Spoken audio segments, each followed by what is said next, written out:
Hi everyone. There is one more thing we need to talk about in terms of the unit circle. So just to kind of review what we've talked about so far, we talked about where all these angle measurements came from. We labeled them with these coordinates that came from the special right triangles. And we talked about how those coordinates really represent the cosine and the sine of those angles, the exact values of the cosine and the sine. That's where we're at with unit circle right now.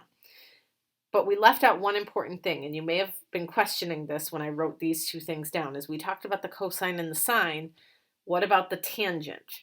Okay, so tangent doesn't come up on the unit circle very directly. It's not labeled here anywhere. We have to do a little bit of math to figure it out. And the math can be kind of tricky in working with the fractions, so we're going to work through that together today. But quite honestly, my suggestion for you is after we work through the math, then I would just work on memorizing the tangent values, okay? They're not going to be hard to memorize, and that way you don't have to work through the math every time. If you want to do the math every time, that's fine, but the answer's never going to change. So if you can just memorize the answers, you don't have to do the math every time. So I'm going to start with our 45, 45, 90 triangle again. I'm going to throw that back in here. And I want us to remember why we said that this was the cosine and this was the sine. If I wanted the cosine of 45 degrees, I would do the adjacent side, which is here, over the hypotenuse, which is 1. But if you put something over 1, the 1 doesn't really matter, right? So essentially, this side is my cosine. We know that's my x length, right? Because it's along the x-axis. And I can just go ahead and say that whatever this x value is, that's equal to the cosine, right? That's the same thing we're seeing over here. When I see that the x coordinate is the cosine, whatever your length is here, that's automatically your cosine because when you put it over 1, the 1 doesn't actually matter.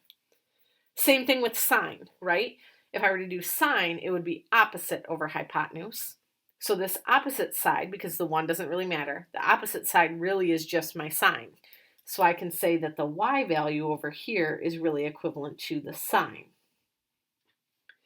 So if I were to ask you for the tangent, you would do the opposite over the adjacent, right? SOHCAHTOA, opposite over adjacent. So opposite is y, adjacent is x, or you could think of it as opposite is sine, and adjacent is cosine. So you're going to want to write this down up at the top of your paper. The tangent is always found by doing the sine divided by the cosine, which is really the y coordinate divided by the x coordinate. Every single time, that's how it's going to work. Now, that's not difficult conceptually. It's going to get a little tricky with the fractions and especially with the square roots. So I'm going to walk you through that process. But this is what you really need to know, is that tangent is always sine divided by cosine. So let's work through this first one. Let's stick with that 45, 45, 90 triangle. The tangent is going to be the sine divided by the cosine. Both of those are square root of 2 over 2. So I'm going to head over here. Okay, give myself some room here. And I'm going to work through the tangent of 45 degrees. Now, I guess just to transfer this over here, tangent is equal to sine over cosine. I'm going to write it as sine divided by cosine, because when we're working with fractions, we don't want to write like a fraction inside a fraction. So I'm going to use an actual division symbol here. So for tangent of 45, what I'm doing is square root of 2 over 2, that's the sine, divided by square root of 2 over 2, which is the cosine. Now, I really hope that you can look at that and just tell me what the answer is. Okay, you should be able to look at those two. This one should work out really easily. But I want to kind of talk through the process of what you would do if you didn't catch what would happen here. So when you divide fractions, really what you do is you multiply by the reciprocal. So I'm going to turn this into square root of 2 over 2 times the reciprocal. So 2 over the square root of 2. Okay, that's how we would divide with fractions. When I put those two things together, I end up with 2 square root of 2 over 2 square root of 2. Notice that what's going to happen is your 2's and your square roots of 2 are going to cancel. And when I say cancel, when I'm dividing two things that are exactly the same, this comes out to just equal 1. Okay, so tangent of 45 is just 1. And that should make sense because the x value and the y value are exactly the same. So if you divide two things that are exactly the same, it always comes out to equal 1. So tangent here equals 1. Okay, so let's do another one. I'm going to go to 60 degrees next. All right, so here's my 60 degrees. Tangent is going to be opposite over adjacent, so square root of 3 over 2 over 1/2, or divided by 1/2. Okay, so tangent of 60 is going to be square root of 3 over 2 divided by 1/2. So again, let's keep in mind that whole multiplying by the reciprocal thing. So this would really be square root of 3 over 2 times 2 over 1. On the top there, I'm going to end up with 2 square root of 3. On the bottom, I end up with just a 2. This time, my 2's cancel, but I am still left with that square root of 3. So my answer here is just square root of 3. So if I go back to my triangle here, for 60 degrees, I'm going to put down that my tangent is equal to the square root of 3. Okay. All right, let's do the 30 degrees. So 30 degrees, I'm doing sine divided by cosine. So really what it's going to be is just the opposite of the 60 degree one. The x's and y's are going to flip, right? So for tangent of 30, I'm going to have 1/2 divided by square root of 3 over 2. Now this one gets a little bit uglier. It's not the worst, but so it's going to be 1/2 times 2 over the square root of 3. Whoops, square root of 3. So on the top, I end up with the 2. On the bottom, I end up with 2 square root of 3. And just like before, my 2's cancel. But notice that this time, my square root of 3 is left on the bottom. So really, this is equivalent to 1 over the square root of 3. The problem is I can't leave a square root on the bottom. If you think back to like chapter 8, we learned that you can't leave a square root on the bottom of a fraction. So what I have to do is I have to rationalize. And I'm going to rationalize by multiplying by a square root of 3 on top and bottom. And I'm allowed to do that because really what this is just a 1, right? When it's the same thing on top and bottom. So I end up with square root of 3 on the top. And on the bottom, square root of 3 times square root of 3, that's going to give me just a 3. And so this thing here is my tangent of 30 degrees. So for 30, I'm going to end up with t equals square root of 3 over 3.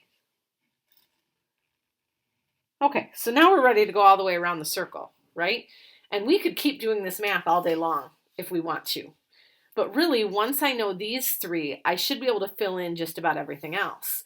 Because if I look over here, these two coordinates are exactly the same as these two coordinates, only there's a negative thrown in, right?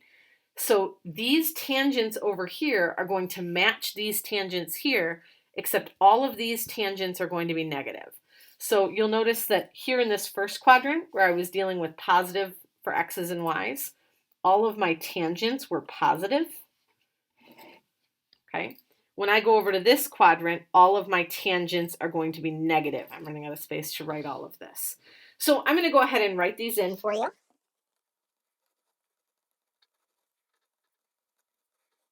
right, let's head down to quadrant 3. Now this quadrant here, you'll notice they're both negative. But again, I'm going to be doing the exact same division problem, just with two negatives. If I divide two negatives, the answer comes out to be positive. So down here in this quadrant, these tangents are all going to be positive again. Okay. And let me fill these in for you. So this one's going to match this one exactly.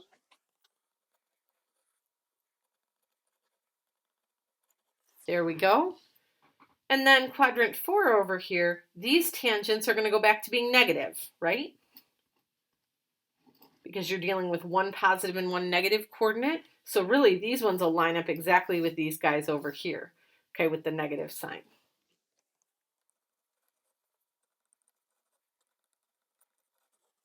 So like I was saying, it's great if you understand this math. but I don't want you to have to do this math every single time you have to find a tangent. So it would be great if you could just memorize these 3 tangents and then understand how those translate around the circle just like everything else. Okay, so if you can memorize these 3, and whatever system for you works for that, that's great. Memorize these 3 tangents and then understand how they translate around the circle. Let's talk about one more.